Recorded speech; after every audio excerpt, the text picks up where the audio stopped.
इस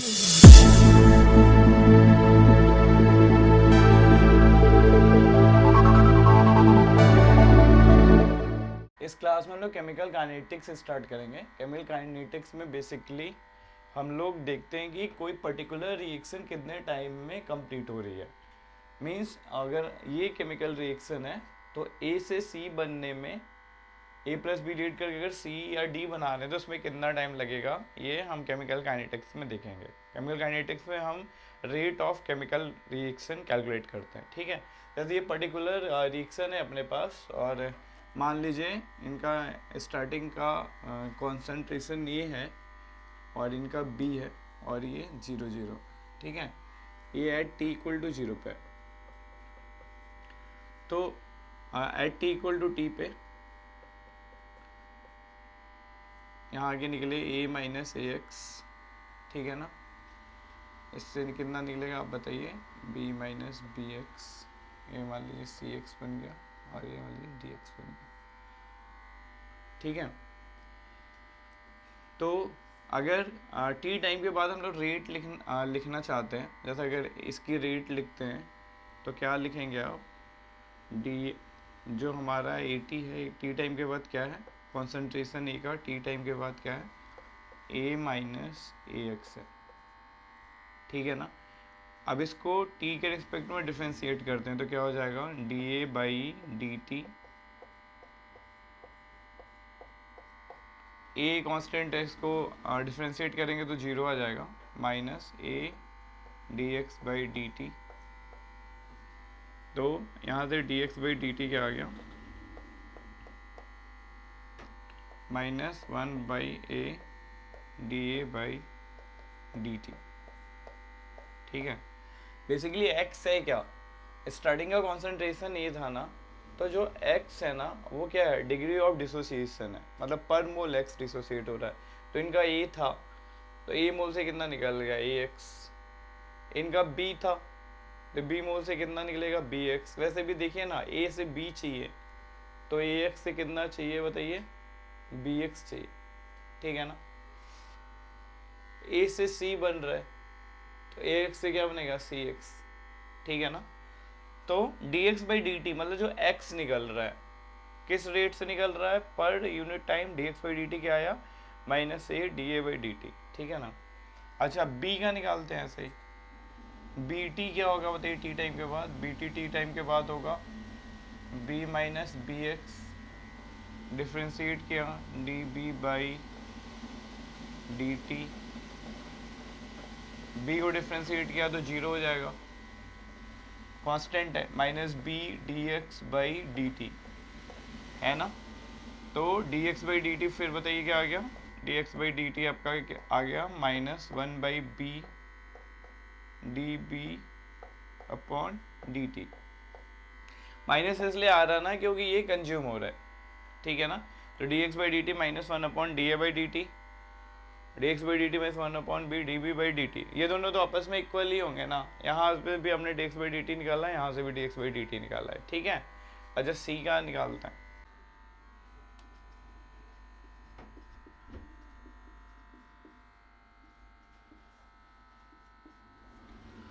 अब C का कॉन्सेंट्रेशन अगर हम लोग लिखेंगे तो C का कॉन्सेंट्रेशन क्या होगा, Cx। ठीक है, T टाइम के बाद डिफ्रेंशिएट किया इसको तो ये हो गया D C by D T C D X by D T. तो यहाँ से भी D X by D T निकाल लिया तो D X by D T यहाँ से भी आ गया कितना, 1 by C D C by D T. D का कॉन्सेंट्रेशन टी टाइम के बाद लिखेंगे तो क्या हो जाएगा, डी एक्स। तो फिर डिफ्रेंशिएट किया तो D T by D T D X by D T. ठीक है, तो D X by D T हो गया आपका 1 by D D T by D T. तो हर जगह से D X by D T निकाल लिया हम लोगों ने। D X by D T basically rate है, तो सारे D X by D T को अगर इक्वेट करें तो देखिए क्या होगा, हम लोग सारी D X by D T को इक्वेट करें तो क्या आ रहा है, आर इक्वल टू लिख रहे हैं हम लोग D X by D T minus 1 by A D A by D T minus 1 by B D B by D T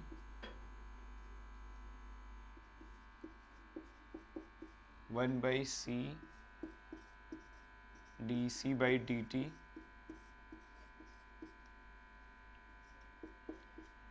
one by D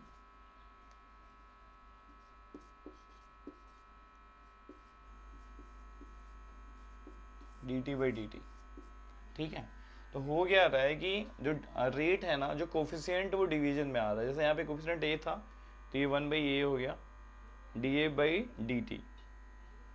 यहाँ पे कोफिशिएंट बी था, डिवीजन में आ गया। माइनस साइन इसलिए आया क्योंकि ये कंज्यूम हो रहा है और ये फॉर्म हो रहा है, तो इसलिए यहाँ पे पॉजिटिव साइन आ रहा है। अब यहाँ पे कोफिशिएंट सी है तो डिवीजन में सी आ गया, यहाँ कोफिशिएंट डी है तो डिवीजन में डी आ गया। तो ये जो हम लोगों ने लिखा ना, ये रेट एक्सप्रेशन, इसको क्या बोलते हैं, रेट एक्सप्रेशन बोलते हैं। तो ये हमारा रेट एक्सप्रेशन है इस इक्वेशन के लिए। तो आपको बार बार इतना करने की जरूरत नहीं है, आप सिंपली क्या करोगे ना कि जो कोफिशिएंट है उसको डिवीजन में लेके आओगे, रिएक्टेंट के साथ आप जो रिएक्टेंट है उसके साइड माइनस लगाओगे और जो प्रोडक्ट रहेगा उसके साइड प्लस लगाओगे। ठीक है, जैसे मैं दिखाता हूँ आपको, एक क्वेश्चन करके दिखाता हूँ। जैसे कि मान लीजिए इसी क्वेश्चन में आपसे पूछा जाता है कि 3a + 2b c + d ऐसा पूछा जाता, तो इसका रेट एक्सप्रेशन क्या होगा, r equal to -1/3 dA/dt -1/2 dB/dt dC/dt dd/dt। तो इसका रेट एक्सप्रेशन हो, ये इक्वल टू क्या है बताइए, dx/dt है ना। तो dx/dt से हम लोगों ने निकाल लिया। ठीक है, तो जैसे मान लीजिए कभी किसी ने dB/dt दिया है, रेट पूछ रहा है, तो यहाँ पे पुट करके निकाल लेंगे, है ना। या dC/dt दिया हुआ है तो निकल जाएगा। अब dA/dt दिया है, dB/dt पूछ रहा है, तो ऐसे इक्वेट करके निकल जाएगा। ठीक है, तो रेट एक्सप्रेशन में क्या होगा, जो कोफिशिएंट है वो किस में आएगा, डिवीजन में आएगा। अगर यहाँ पे रिएक्टेंट साइड है तो माइनस आ जाएगा, प्रोडक्ट साइड है तो पॉजिटिव साइन के साथ करेंगे। समझ में आया नहीं है, ये था रेट एक्सप्रेशन केमिकल काइनेटिक्स का। dx/dt क्या बता रहा है, रेट ऑफ केमिकल रिएक्शन, या आर क्या बताइए, रेट ऑफ केमिकल रिएक्शन। ठीक है, नेक्स्ट हम लोग पढ़ने जा रहे हैं रेट लॉ। ठीक है, हम लोग रेट लॉ सीखने जा रहे हैं, ये मिटाता हूँ मैं, है ना। तो रेट लॉ देखिए क्या होता है, रेट लॉ करने जा रहे हैं हम लोग। जैसे कोई भी रिएक्शन है, अगर ए से बी हो रही है मान लीजिए, तो रेट लॉ लिखने का तरीका क्या होता है, आर लिखते हैं हम लोग, आर से रेट ऑफ रिएक्शन, के होता है हमारा रेट कांस्टेंट, ये क्या है, रेट कांस्टेंट।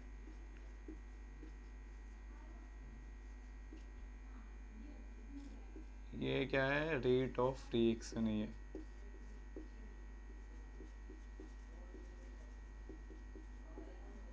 ठीक है, के कॉन्सेंट्रेशन लेते हैं रेट लॉ में, ये रिएक्टेंट का होता है, इसके पावर में ऑर्डर लेते हैं। ऑर्डर बेसिकली एक्सपेरिमेंटल वैल्यू होती है, ऑर्डर पॉजिटिव भी हो सकता है, ऑर्डर नेगेटिव भी हो सकता है, ऑर्डर 0 भी हो सकता है, ऑर्डर फ्रैक्शनल वैल्यू भी हो सकते हैं। तो ऑर्डर जो किसी केमिकल रिएक्शन का होता है वो एक्सपेरिमेंटल वैल्यू होती है, वो एक्सपेरिमेंटली कैलकुलेट की जाती है और आपको ऑर्डर बताया जाता है। जैसे कि रेट लॉ लिखना है तो हम आपको बताएंगे कि क्वेश्चन में आपको दिया जाएगा कि फर्स्ट ऑर्डर की रिएक्शन हो, तो अगर फर्स्ट ऑर्डर बोली तो इसके पावर 1 कर दिया, सेकेंड ऑर्डर की है तो पावर 2 कर दिया, ऑर्डर 0 है, ठीक है ना, तो पावर यहाँ पे 0 कर दिया। कॉन्सेंट्रेशन जो ध्यान देने वाली बात क्या है कि जो कॉन्सेंट्रेशन लेना वो किसका लेना है, रिएक्टेंट का लेना है। ठीक है, के एक रेट कांस्टेंट होता है ना। मतलब रेट कांस्टेंट ज़्यादा तो रेट ज़्यादा, तो हर रिएक्शन का रेट कांस्टेंट डिफरेंट होता है, ठीक है ना। तो रेट लॉ कैसे डिफाइन करेंगे, आर इक्वल टू के कॉन्सेंट्रेशन, किसका कॉन्सेंट्रेशन लेना, रिएक्टेंट का, और उसके पावर क्या कर लेना, ऑर्डर कर लेना है। जैसे मान लो हम लोग जीरो ऑर्डर की बात करते हैं, मैं दिखाता हूँ आपको, ये हमने रेट लॉ लिखा। अच्छा ये बात ध्यान रखना है कि ऑर्डर क्या हो सकता है, पॉजिटिव भी हो सकता है, निगेटिव भी हो सकता है, फ्रैक्शनल वैल्यू भी हो सकता है, ठीक है, ठीक है, इंटीजर भी हो सकता है, ठीक है। तो ऑर्डर एक्सपेरिमेंटल वैल्यू है, कोई भी वैल्यू ले सकता है, तो ये मिटा दूंगा। अब जैसे मान लीजिए हम लोग बात करते हैं जीरो ऑर्डर की बात कर रहे हैं, मान लीजिए मैं आपको बता रहा हूँ कि हम लोगों का किस ऑर्डर की बात करने जा रहे हैं, जीरो ऑर्डर। तो मान लीजिए हम लोग जीरो ऑर्डर की बात करते हैं, तो जीरो ऑर्डर के लिए मान लीजिए एक रिएक्शन दी हुई है ए बी, इसका इनिशियल कॉन्सेंट्रेशन ए था, इसका जीरो था, टी टाइम के बाद इसका ए माइनस एक्स हो गया और इसका क्या हो गया, एक्स हो गया। तो रेट लॉ इस जीरो ऑर्डर के लिए लिखते हैं, तो रेट क्या बताया आपको, D X by D T बताया मैंने। D X by D T क्या है, के ए माइनस एक्स, रिएक्टेंट का कॉन्सेंट्रेशन है ना, टी टाइम के बाद रिएक्टेंट का कॉन्सेंट्रेशन कितना है, ए माइनस एक्स है, और ऑर्डर जीरो बताया आपको, तो ए माइनस एक्स के पावर जीरो, ठीक है ना। तो ये क्या हो जाएगा, ये कांस्टेंट हो जाएगा, तो डी एक्स इक्वल टू के डी टी, क्योंकि ए माइनस एक्स के पावर जीरो तो क्या हो जाएगा, वन हो जाएगा, ठीक है। आपके मन में आ रहा होगा ना कि ये ऑर्डर है क्या, बेसिकली ऑर्डर होता क्या है। तो देखो ना, जो जीरो ऑर्डर रिएक्शन होगी ना, उसका जो रेट होगा वो हमेशा कांस्टेंट होगा। तो जो भी ऐसी रिएक्शंस होंगी जिनका कॉन्सेंट्रेशन चेंज होने के साथ जिनका रेट चेंज नहीं हो रहा है, तो वो जीरो ऑर्डर होंगी। तो वो एक्सपेरिमेंटली पहले एक्सपेरिमेंट कर लिए गए होंगे, एक्सपेरिमेंट करने के बाद देखा जाता होगा कि जो जिन रिएक्शन का रेट कांस्टेंट रहता है वो कॉन्सेंट्रेशन पे डिपेंड नहीं करता, उनको किस में डाल दिया जाता है, जीरो ऑर्डर में। आपको सॉल्व करने के लिए क्या करना है, आपको सॉल्व करने के लिए ये करना है कि आपको जीरो ऑर्डर बताया जाए, तो जो भी कॉन्सेंट्रेशन का रिएक्टेंट दिया है उसके पावर यहाँ पे जीरो कर लेना है, ठीक है। तो डी एक्स इक्वल टू के डी टी हो गया। अब इसको इंटीग्रेट करेंगे हम लोग, ठीक है। इसको इंटीग्रेट करते कैसे करेंगे, पहले स्टार्टिंग में तो एक्स कुछ भी नहीं निकला, तो जीरो हो गया, टी टाइम के बाद कितना निकल गया, एक्स निकल गया, ये क्या हुआ, जीरो से टी हो गया। तो इंटीग्रेट किया तो एक्स आपका क्या आ गया बताइए, एक्स आ गया आपका के टी, एक्स आपका के टी आ गया, है ना। मतलब जीरो ऑर्डर रिएक्शन में टी टाइम के बाद कितना रिएक्टेंट कंज्यूम हो जाता है, x equal to K T. और टी टाइम के बाद रिएक्टेंट का कॉन्सेंट्रेशन कितना होगा, ए टी कितना होगा टी टाइम के बाद, स्टार्टिंग का ए था, ए माइनस एक्स ना, तो ये क्या हो जाएगा, ए माइनस के टी, ठीक है। ये जीरो ऑर्डर की इक्वेशन क्या होगी, ए माइनस के टी होगी, टी टाइम के बाद कॉन्सेंट्रेशन और इतना निकल गया।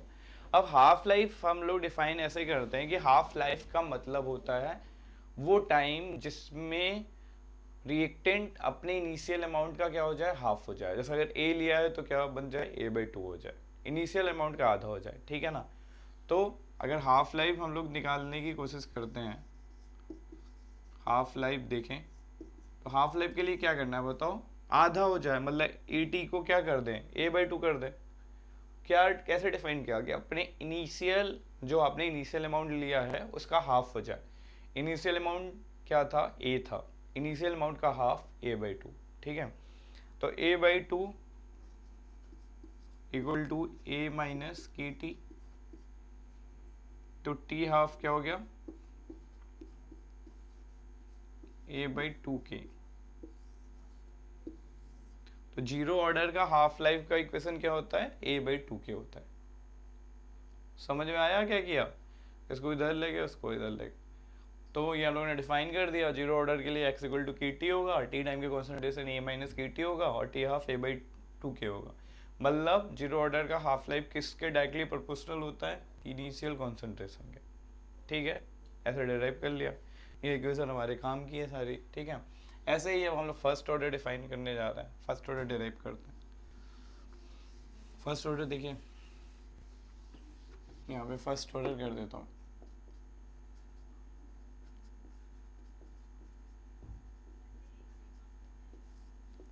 फर्स्ट ऑर्डर के लिए फिर सेम इक्वेशन ली, है ना।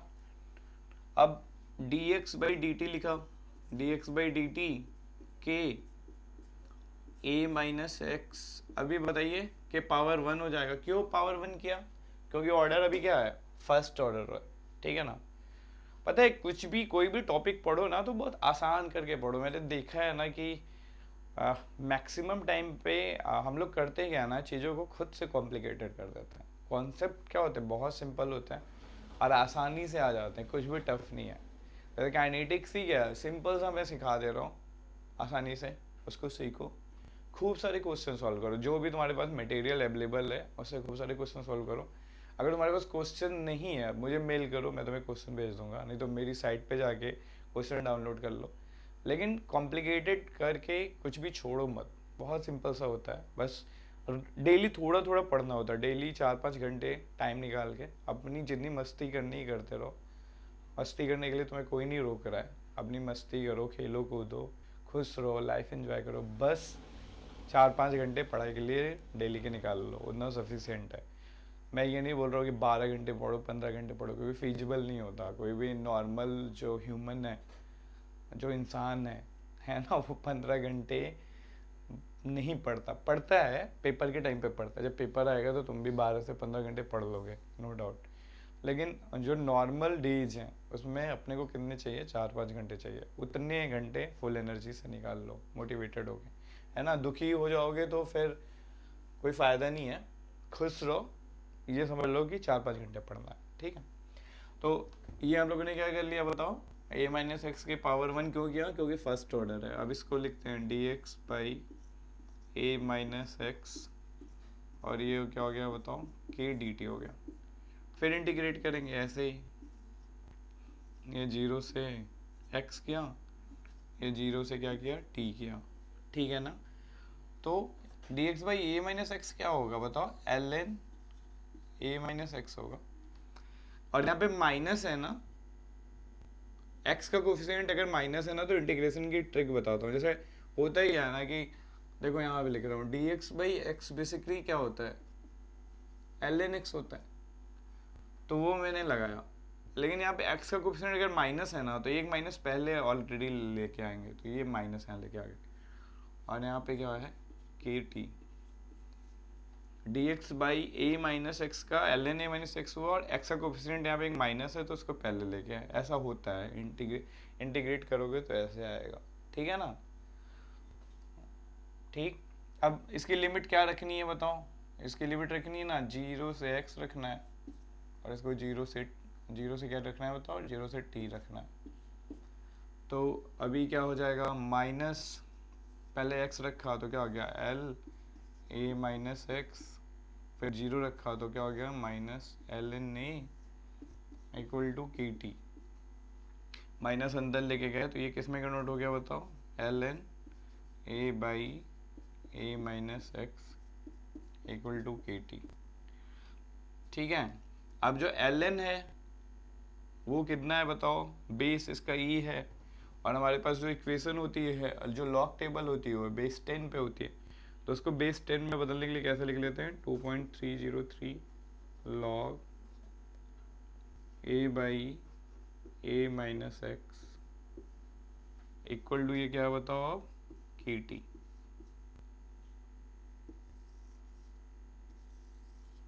तो ये तुम्हारी फर्स्ट ऑर्डर की इक्वेशन हो गई। ये समझ में आया कैसे आया, ठीक है।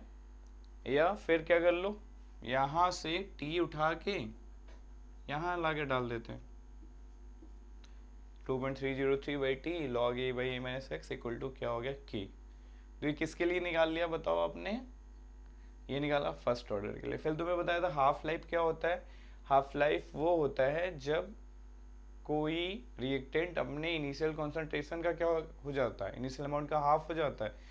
मतलब x की जगह यहाँ क्या कर दें, a/2 पुट कर दें, a माइनस एक्स निकल रहा है ना, तो x की जगह a/2 पुट कर देते हैं। अगर x की जगह a/2 पुट करते तो देखो क्या होता है।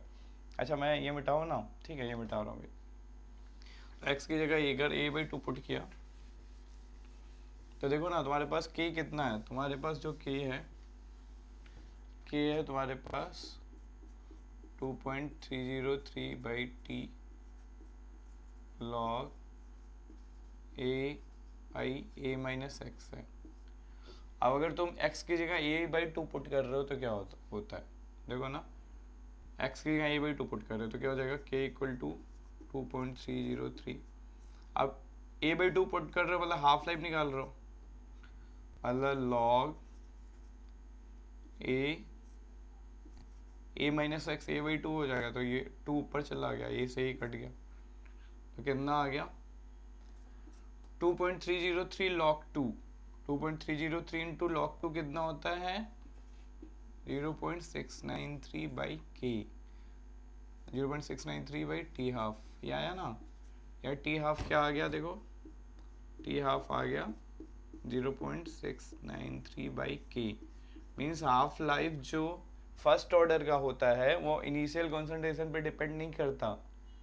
फर्स्ट ऑर्डर का हाफ लाइफ देखो इनिशियल कॉन्सेंट्रेशन पे डिपेंड नहीं कर रहा है ना। 0.693 की जगह हम लोग ln2 भी पुट कर सकते हैं, तो ये क्या हो गया ln2 बाई के। तो देखो ये मस्त सी चीज मिली तुम्हें कि वो इनिशियल अमाउंट पे डिपेंड नहीं कर रहा है। तो देखो हमें क्या पता चला, हमें पता चला कि 100 से अगर 50% होने में टी टाइम लगता है, तो फर्स्ट ऑर्डर रिएक्शन में 50 से 25% ख़त्म होने में भी कितना टाइम लगेगा, टी टाइम लगेगा। कितनी अच्छी चीज़ है ये, देखो फर्स्ट ऑर्डर मतलब 25 से 12.5% होने जा रहा है, तब भी कितना टाइम लगने जा रहा है, टी टाइम लगने जा रहा है। तो कोई बोल रहा है कि अगर कोई रिएक्शन है जो थोड़े टाइम के बाद 12.5% बच, ऐसे ऐसे सुनो, कोई रिएक्शन है जो 48 सेकेंड के बाद 87.5% खत्म हो चुकी है। कोई रिएक्शन है जो 48 सेकेंड के बाद 87.5% खत्म हो चुकी है, तो उस रिएक्शन को 75% खत्म होने में कितना टाइम लगेगा, है ना। तो 87.5% खत्म हो चुका है, मतलब यहाँ पे पहुंच चुका है 48 सेकेंड में। तो कितना टाइम लगा है, T T T 3t equal to 48 second. तो t इक्वल टू कितना हो गया 16 सेकेंड।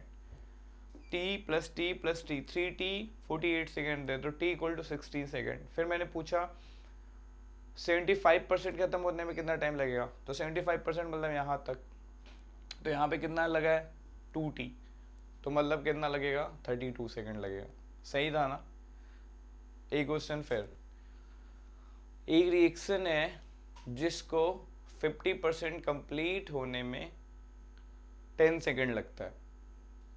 एक रिएक्शन है जिसको 50% का कंप्लीट होने में 10 सेकेंड लगता है, फर्स्ट ऑर्डर की रिएक्शन है ये, जो भी डिस्कशन कर रहा है ना फर्स्ट ऑर्डर के लिए कर रहा है। तो एक फर्स्ट ऑर्डर की रिएक्शन है जिसको 50% खत्म होने में, 50% कंप्लीट होने में 10 सेकेंड लगता है, तो 75% कंप्लीट होने में कितना लगेगा। तो देखो ना 50% कंप्लीट होने में 10% लगता है, तो 75 कंप्लीट होने में t प्लस टी 2t, तो कितना लगेगा बताओ 20 सेकेंड, है ना। t प्लस टी 2t कितना लगेगा बताओ 20 सेकेंड। क्लियर हुआ ना ये, ठीक है। अच्छा देखो, तो ये हमारा फर्स्ट ऑर्डर का जो हाफ लाइफ होता है वो इनिशियल कॉन्सेंट्रेशन पे डिपेंड नहीं करता। और देखो हम क्या निकाल सकते हैं फर्स्ट ऑर्डर के लिए। फर्स्ट ऑर्डर के लिए हम लोग ऐसे भी लिख सकते हैं, जैसे ये था ना, तो देखो k इक्वल टू क्या था आपका, के टी क्या था ln a by a minus x था ना। इसको क्या लिख सकते हो बताओ, ये e हो गया ना बेस, अभी ये e कर दिया मैंने, तो इसको ऐसा लिख सकते हैं क्या, a minus X equal to A. देखो किया क्या मैंने, पहले e के पावर के टी इधर लेके गया, तो मैं लिखता हूँ फिर तुम्हें दिखेगा। ये दिखा कैसे लिखा, देखो हुआ क्या, पहले e यहाँ पे जो होता है ना इसको पावर में लेके गया, e के पावर के टी, तो क्या हो गया a बाई ऐसा बन गया था, a by a minus x बन गया क्या, e के पावर की टी बन गया। फिर a माइनस एक्स को उधर लेके गए और उसको नीचे लेके आए, फिर ये ऊपर चला गया, है ना। तो ऐसा भी लिख सकते हैं a minus x A E minus की टी, मतलब क्या लिख सकते हो आप, जो कॉन्सेंट्रेशन है वो टी टाइम के बाद क्या हो जाता है ए ई माइनस के टी, है ना। एक्सपोनेंशियली चेंज होता है, ई के पावर आ रहा है ना। अच्छा और देखो ऐसा लिख सकते हो क्या आप, जो 80 है उसको लिख सकते हैं a0 1/2 t के पावर t हाफ, ये भी लिख सकते हैं। कैसे लिखा बताऊं, देखो 80 है ना यहाँ पे, 80 a e के पावर k को क्या लिख सकते हो, ln2/t हाफ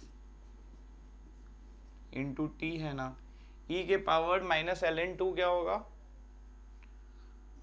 मैथ तो पढ़ रहे होगे ना तुम, बताओ। e के पावर माइनस ln2 क्या होता है, e के पावर माइनस ln2 होता है, अगर नहीं पता तो मैं बता दे रहा हूँ तुम्हें। e के पावर माइनस ln2 क्या होता है, 1/2।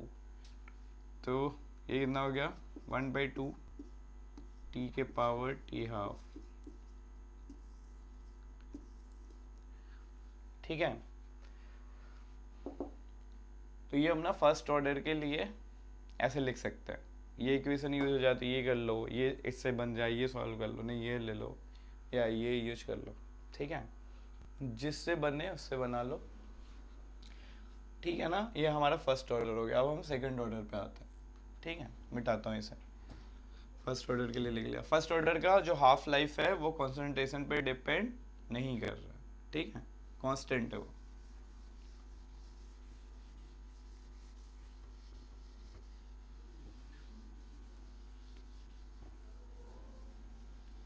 अब आते हैं सेकंड ऑर्डर।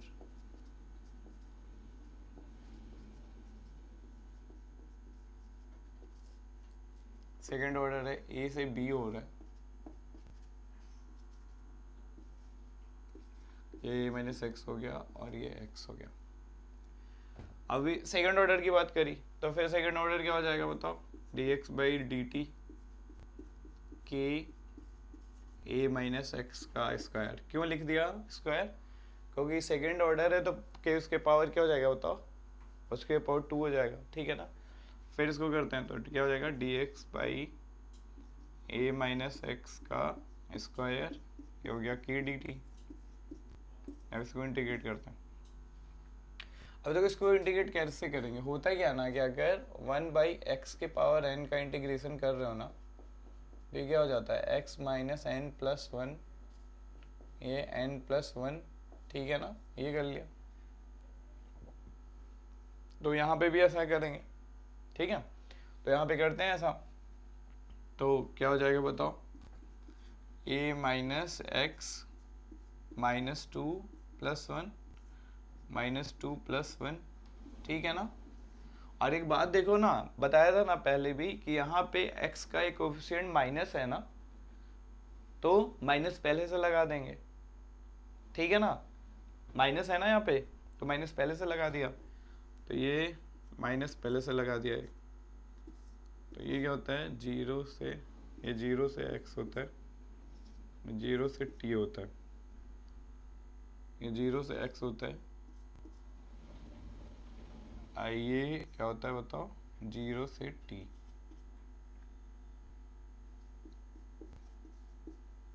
है ना। तो फिर ये क्या हो जाएगा बताओ, -2 + 1 -1, माइनस माइनस प्लस हो जाएगा, तो ये क्या हो जाएगा, 1/a माइनस एक्स, और कहाँ आ गया, जीरो से x गया, ये आपका क्या हुआ, के टी हो गया। अब क्या करो, एक बार ये वाला x पुट कर दो, तो 1/a माइनस एक्स, और एक बार ये जीरो पुट कर दो, -1/a के टी, ठीक है। अब इन दोनों को क्या करो, मल्टीप्लाई करो, a minus X, a minus a plus X equal to K T, ठीक है ना। तो ये गया, तो क्या आ गई इक्वेशन बताओ आप, K T equal to x/a into a minus X. तो ये हमारी किसका ऑर्डर की आ गई है हमारी, ये हमारी सेकेंड ऑर्डर की इक्वेशन डेराइव हो गई, ठीक है ना।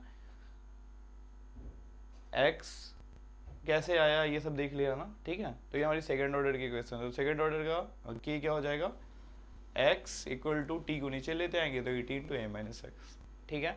अब इसका हाफ लाइफ निकालते हैं और सिंपल है, देखो कुछ हम लोग कुछ एक्स्ट्रा नहीं कर रहे हैं, सिंपल सा लिख दिया। तो सेकंड ऑर्डर तो पावर 2 कर दिया, इंटीग्रेट कर दिया, ठीक है ना। अच्छा इसको मिटाता हूँ फिर, ठीक है। तो अब हाफ लाइफ निकालते हैं इसका। देखो इसका हाफ लाइफ क्या होगा, तो इसका हाफ लाइफ निकालना है तो यहाँ पे क्या पुट कर दे बताओ, यहाँ पे a/2 पुट कर देते तो क्या हो जाएगा, KT 1/2, a/2 पुट किया तो ये भी a/2 होगा और ये भी a माइनस a/2 अच्छा a/2 क्यों पुट कर रहे हैं, a/2 के बाद ही तो क्या हो जाएगा, इनिशियल अमाउंट का क्या हो जाएगा, आधा हो जाएगा, ठीक है। तो a/2 यहाँ कर दिया, a/2 यहाँ, तो ये कट गया, तो ये क्या हो गया 1/a। तो t हाफ कितना आ गया 1/a के। तो देखो ना सेकेंड ऑर्डर का किस पे डिपेंड कर रहा है, वो 1/a पे कर रहा है हाफ लाइफ, है ना। तो हमारे पास एक जनरल इक्वेशन नहीं आ गई क्या, देखो ऐसा हो गया ना, इसका मतलब कि जो t हाफ होता है ना, उसका तो यही तो मतलब हुआ ना कि जो हमारा t हाफ होता है ना, वो किस पे डिपेंड करता है 1/a के पावर n-1 पे, जहाँ a क्या होता है बताओ, a आपका इनिशियल कॉन्सेंट्रेशन होता है, a इनिशियल कॉन्सेंट्रेशन होता है, और n क्या होता है बताओ, n होता है ऑर्डर ऑफ रिएक्शन।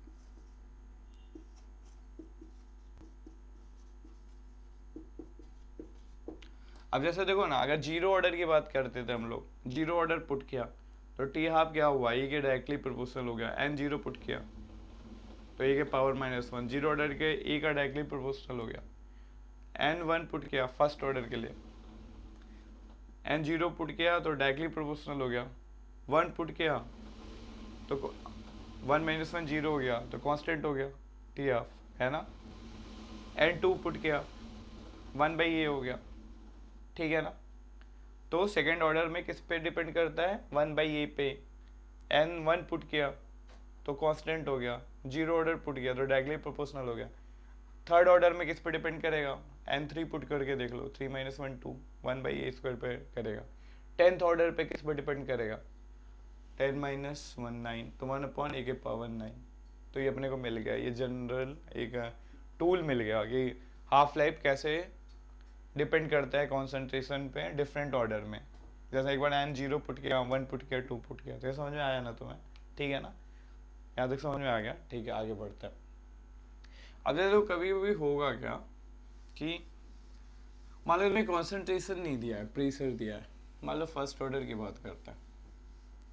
अब देखो हम लोग कोई बहुत सारे फॉर्मूले डिराइव नहीं करेंगे, जैसे कि बहुत सी बुक में बहुत सारे फॉर्मूले डिराइव किए रहते हैं और कि याद कर लो, डिफरेंट टाइम पे डिफरेंट काम आ जाएंगे, ऐसा कुछ नहीं करेंगे हम लोग। देखो सिंपल से तरीके से क्वेश्चन बनाने की कोशिश किया करेंगे। जैसे देखो ये क्वेश्चन मैं सॉल्व करके दिखाता हूँ तुम्हें। अब मान लो ये जो क्वेश्चन है ना, ये फर्स्ट ऑर्डर रिएक्शन दी हुई है और इसका इनिशियल प्रेशर अभी दिया है P0, ठीक है ना। और हम लोग को रेट कांस्टेंट की निकालना है इसके लिए, और जो क्या दिया हुआ है, इनिशियल प्रेशर P0 दिया हुआ है एट t = 0 पे, इसका इनिशियल प्रेशर P0 दिया हुआ है, और एट t = t पे टोटल प्रेशर दिया हुआ है इस रिएक्शन के लिए। टोटल प्रेशर जो है आपका वो मान लो P दिया हुआ है, इसमें टोटल प्रेशर P दिया हुआ है। तो अब मैं प्रेशर के लिए कोई फॉर्मूला डिराइव करने नहीं जा रहा हूँ, है ना। मैंने एक ही जो 3 फॉर्मूले बताए ना, उसी सब सारे क्वेश्चन सॉल्व करेंगे हम। अब कोई प्रेशर के लिए फॉर्मूला नहीं बना रहे हैं, ठीक है। तो देखो ना, मान लो इनसे कितना निकलेगा, यहाँ कोफिशिएंट 2 है ना, तो ये 2x निकलेगा। हाँ कैसे होगा, पहले ये लोग तो 0 0 रहे होंगे, बाद में क्या हुआ होगा t = t पे ये P0 - 2x होगा, ये 3x होगा, 2x और ये x। तो टोटल प्रेशर बताओ क्या होगा, टोटल प्रेशर तुमको दिया हुआ है ना P है, तो टोटल प्रेशर P लिख दिया। अब टोटल प्रेशर P किसके बराबर होगा, इन सब के सम के बराबर होगा, तो क्या हो जाएगा P not minus 2x plus 3x plus 2x plus x। तो ये कट गया, तो 3x और x 4x हो गया, तो x कितना आ गया होता, P minus P naught by 4। ये तुम्हारा x आया ना, क्या हुआ, ये इधर आ गया P माइनस पी नॉट, ये 4x है तो x बाई 4 हो गया, ठीक है ना। अब तुम्हारा k कैसे लिखते थे फर्स्ट ऑर्डर का, याद करो 2.303 by T log initial concentration. अब इनिशियल कॉन्सेंट्रेशन की जगह प्रेशर लेंगे, कॉन्सेंट्रेशन नहीं है तो प्रेशर ले सकते हैं। तुमको ये पता है ना क्या होता है, P V equal to N R T होता है, एन को वी को डिवाइड कर दो तो पी इक्वल टू क्या हो जाएगा बताओ, सी आर टी हो जाएगा। मतलब P डायरेक्टली प्रोपोर्शनल टू क्या हो सकता है, C हो सकता है। C मतलब कॉन्सेंट्रेशन, मीन्स अगर टेम्परेचर आपका कांस्टेंट है तो P C के डायरेक्टली प्रोपोर्शनल हो सकता है, ठीक है ना। तो अभी प्रेशर लेते हैं, तो हम लोग लेते क्या थे, याद करो हम लोग log A by A minus x लेते थे ना। log A क्या होता था, इनिशियल कॉन्सेंट्रेशन रिएक्टेंट का, A माइनस एक्स क्या होता था, T टाइम के बाद कॉन्सेंट्रेशन। A क्या होता था, initial concentration, A minus X क्या होता था, T टाइम के बाद कॉन्सेंट्रेशन। तो यहाँ पे भी हम वही करेंगे, इनिशियल प्रेशर क्या था बताओ आपका, P नॉट था, T टाइम के बाद कितना है बताओ, P नॉट माइनस 2x है, ये लिख दिया। K इक्वल टू क्या हो गया 2.303 by T log P not minus 2 x की जगह क्या पुट कर देंगे बताओ, तुमने देखो x निकाल के रखा है ना, तो x की जगह वो पुट कर दिया P minus P naught by 4। तो ये कितना हो जाएगा, K equal to 2.303 by T log, तो ये मल्टीप्लाई किया तो ये ऊपर गया 4P not minus 2P plus 2P not, ठीक है। तो यह K आ गया तो क्या हो गया 2.303 by T log 4P not, तो ये क्या हो गया बताओ 6P नॉट माइनस 2P, ठीक है। कैलकुलेशन एक बार चेक कर लेना। तो ये देखो सॉल्व हो गया। तो अब ये फॉर्मूला बार बार डिफरेंट फॉर्मूले याद करने का जरूरत नहीं है ना। ऐसे ही प्रेशर है, वॉल्यूम है, वॉल्यूम रहेगा तो प्रेशर कांस्टेंट रहेगा, तो यहाँ जैसे प्रेशर यूज किया वैसे यहाँ यूज कर लोगे, वॉल्यूम यूज कर लोगे, ठीक है ना। तो सिंपल सा है ये, यहाँ तक सीखा मैंने, देखो सीख लोगे। और अगर नहीं सीख पा रहे हो तो मुझसे थोड़ा सा इंटरेक्ट करो। जैसे कभी कभी होता है कि अगर मेरी क्लास रहती है ना तो बच्चे सामने बैठे रहते हैं तो पूछ लेते हैं सर ये नहीं समझ में आई है कैसे क्या। ऑनलाइन लेक्चर्स में थोड़ा सा ये होता है ना कि मुझे समझ में भी नहीं आ पाता कभी कभी कि तुम्हें समझ में आ रही है चीज़ें कि नहीं। तो तुमसे एक रिक्वेस्ट है कि जब भी तुम मान लो ये वीडियो देखा तुमने या पहले का कोई वीडियो देख रहे हो, तो तुम्हारे अगर कोई डाउट हो या तुम्हें कोई चीज़ समझ में नहीं आती या तुम्हें मज़ा आ गया कि यार मस्त पढ़ाया, तो वो चीज़ें मुझे बताओ, ठीक है। ओके, आगे की क्लास में हम लोग जो नेक्स्ट लेक्चर है इसमें अगला पार्ट आर्डिनियस इक्वेशन पढ़ेंगे, ठीक है।